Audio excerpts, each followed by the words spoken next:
Whispers of Judgment, Episode 1, The Whispering Trial. Part 1. There are places the law of man cannot reach, where justice is not written, but whispered. A mist hung low over the forest, glowing with an unnatural hue. The trees stood tall and silent, their ancient limbs watching like sentinels. In the heart of the woods, a circle had been drawn, etched into the earth by hands that remembered old laws. At its center stood a girl, small against the vastness, yet rooted like she belonged to the place. Around her, silent figures gathered, cloaked in shadow and reverence. Deep in the forest, beneath a still and watching moon, the trial begins. There is no gavel here, only breath and fire, and the watching eyes of the forgotten. Smoke curled from low-burning torches, their flames swaying gently with the wind. The villagers stood just beyond the sacred circle, neither stepping forward nor retreating. Every face was grave. No one dared to speak. The air was thick with anticipation, heavy with what was about to unfold. Nyah stood alone, not with guilt in her eyes, but knowing. She had come not to plead for innocence, but to face something deeper. Her eyes shimmered in the torchlight, reflecting fear not of punishment, but of understanding. Beneath her feet, ancient symbols glowed faintly, awakened by her presence. Nyah's breath was shallow, not because she was unsure, but because she knew what answering the spirits might truly mean. The spirits stir, they have waited, and they do not forget. Low whispers slithered through the clearing, curling like wind through leaves. But this was no breeze. It was memory, regret, judgment.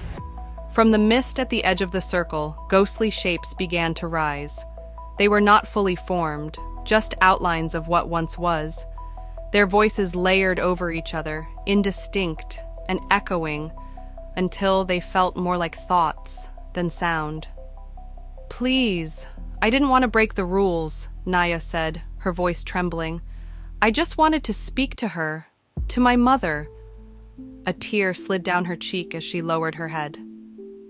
In her mind, the memory returned. Kneeling alone in the forest glade, clutching her mother's photo, candles flickering beside her.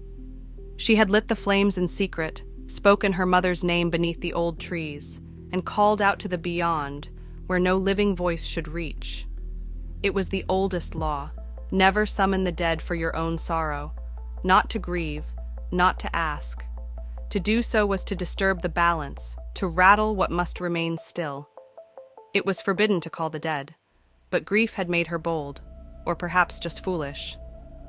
"We see your grief, your desperation," came a voice, not human, not entirely kind. But desperation is a dangerous offering. From the smoke emerged a tall spirit woman, her form wavering like heat over stone. Her face bore no cruelty, but no mercy either. She was older than time, carved from loss and justice alike. The symbols around Nyah burned brighter now, responding to the spirit's presence. "Silence," said one of the elders from beyond the circle, his voice low and stern. "The spirits will decide her fate." The masked elders stood motionless, yet their judgment carried weight like stone. Their presence alone made the night colder. They were not here to offer guidance, only to bear witness. The trial was not for the act alone, but for the intention, and the balance must be restored. The spirits rose higher now, their forms merging into a single towering figure. Their voices became one, deep and echoing. The debt must be paid.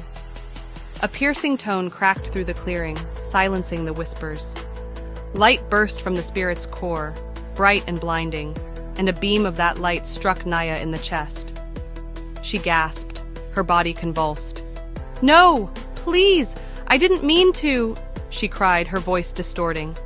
But mercy had never been part of this trial.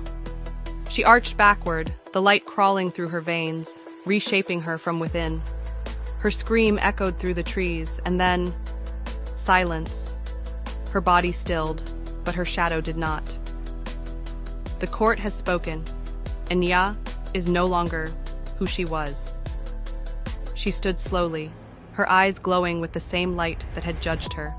Her lips parted, revealing a smile, too wide, too quiet. "The debt will be paid," she whispered, though her voice was no longer hers. It echoed with layers, like many speaking through one. And then, just as the forest had done before, the night fell silent again.